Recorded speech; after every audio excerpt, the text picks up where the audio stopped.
Hello বন্ধুরা, আপনারা দেখতে পাচ্ছেন এটা বেবি স্ট্রিট। তো আগের দিন আমি একটা ভিডিও করেছিলাম অ্যাডিনিয়াম গাছের যে ছোটো ছোটো চারা আমি তৈরি করেছিলাম, সেই অ্যাডিনিয়াম গাছের ছোটো ছোটো চারাগুলোকে কাটিং করেছিলাম। অর্থাৎ ওর গোড়া থেকে 1-2 ইঞ্চি মতো রেখেছিলাম, 2 ইঞ্চি মতো রেখে যে গাছগুলো কাটিং করেছিলাম সেই কাটিং গাছে গোড়ায় স্যাপ বা ব্যাবিস্টিন দেবো বলেছিলাম। তো আজকে আমি ব্যাবিস্টিনই দিচ্ছি। তো ব্যাবিস্টিন 1 লিটার জলে 2.5 গ্রাম হিসাবে, 2 লিটার জলে 5 গ্রাম। তো এটা আমার 5 গ্রামের চামচ। তো 5 গ্রাম আমরা নিয়ে এখানে আমি 2 লিটার জল নিয়েছি। স্যাবের চেয়ে বলেছিলাম ব্যাবিস্টিন অনেক শক্তিশালী, তো এটাকে আমরা 5 গ্রাম ব্যবহার করব। 2.5 ml করে হিসাবে 2 লিটার জলে 5 গ্রাম। তো 5 গ্রাম ব্যাবিস্টিন আমরা নিয়ে এই 2 লিটার জলে মেশাবো। তো কোনো ধাতুর দণ্ড ব্যবহার করবেন না।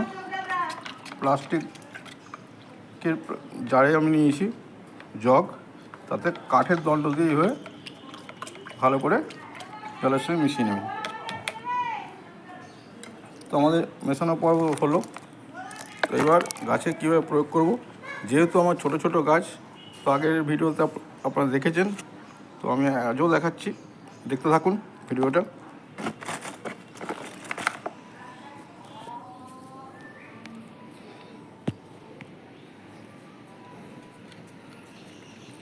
এই আমার 2 লিটারের জগ,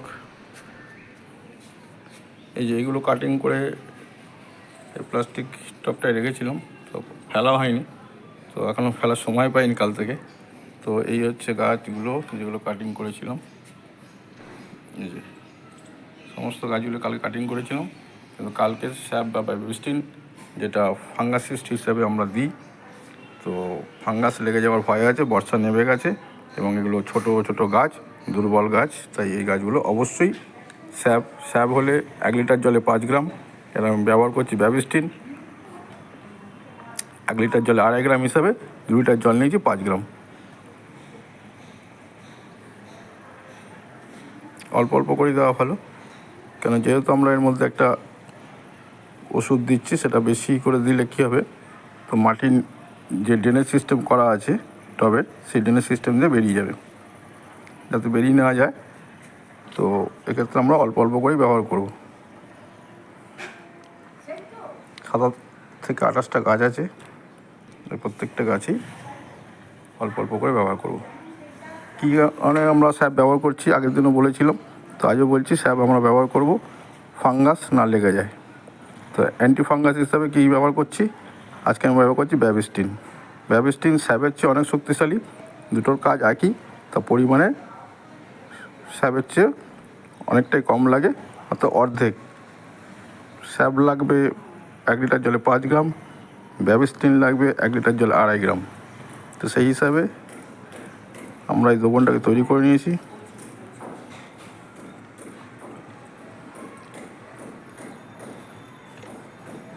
তো আজকে যে স্যাপ বা ব্যাবিস্টিন ব্যবহার করে নেব, আজকে ব্যাবিস্টিন ব্যবহার করছি, তো এরপরে ঠিক 1 সপ্তাহ পরে আরেকবার ব্যবহার করব। বর্ষার মরশুম, যদিও আমি শেড নেই, ব্যালকনিতে রেখেছি, তাহলেও বৃষ্টির যে ঝাপটা বা বৃষ্টির যে আর্দ্র ওয়েদার, তাতে কিন্তু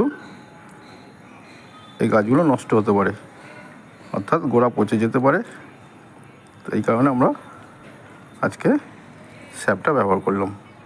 ধন্যবাদ। এইভাবে আপনারা অ্যাডিনিয়াম গাছকে যত্ন নিন। অ্যাডিনিয়াম গাছে ফাঙ্গাসের হাত থেকে রক্ষা করতে কী করতে হয় আপনাদের জানালাম। তো আপনারা সেইভাবে গাছে যত্ন নিন। স্যাপ ব্যাবিস্টিন কখন ব্যবহার করবেন, কতদিন পর ব্যবহার করবেন বললাম। তো গাছের সম্পূর্ণ যত্ন আগের দিনে ভিডিও কিছু বলেছিলাম, আজও বলছি। টব নির্বাচন এবং টবের মাটি যে কোনো মিডিয়া করতে পারেন। যে কোনো মিডিয়া বলতে মাটি, গোবর সার, হাড় গুঁড়ো, শিংকুচো, এই দিয়ে মাটি তৈরি করতে পারেন।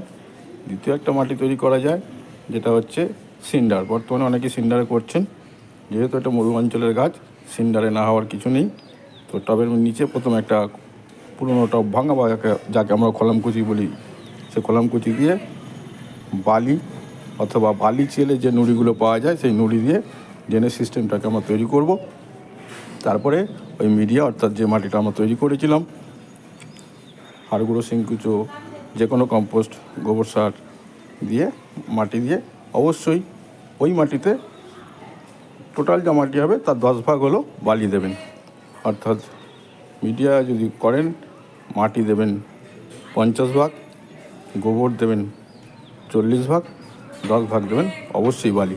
এই বালিটা অ্যাডিনিয়ামের ক্ষেত্রে খুবই দরকারি, কেন এটা মরু অঞ্চলের গাছ। এ বেশি কম্পোস্ট বা মাটি পছন্দ করে না, বালিযুক্ত মাটি পছন্দ করে। নুড়ি, কাকড়, বালি এসব থাকলে অসুবিধা কিছু নেই। তো এইভাবেই আমি মাটি তৈরি করেছিলাম। তো এইভাবে আপনারা করবেন। আমার কাছে অনেক গাছ আছে, অ্যাডিনিয়াম আমি প্রচুর করি। প্রতি বছরই 15-16টা করে গাছ আমি করে থাকি। তো এইগুলো আমার নিজের হাতে গাছ তৈরি করা। এগুলোর বয়স 2 বছর। এগুলোর বয়স 2 বছর।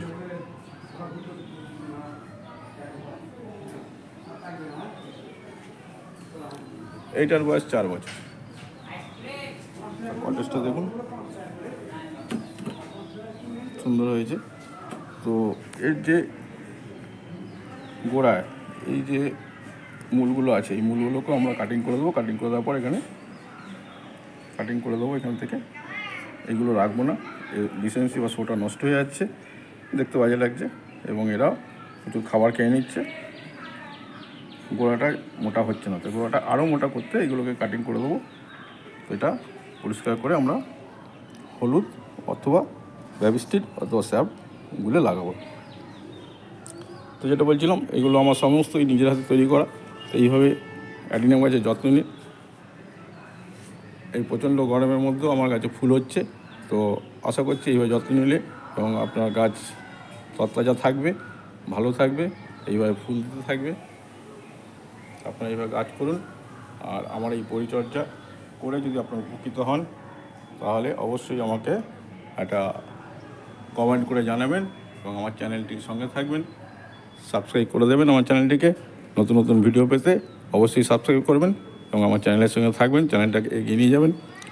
এই আশা রেখে আজকের ভিডিওটা শেষ করছি।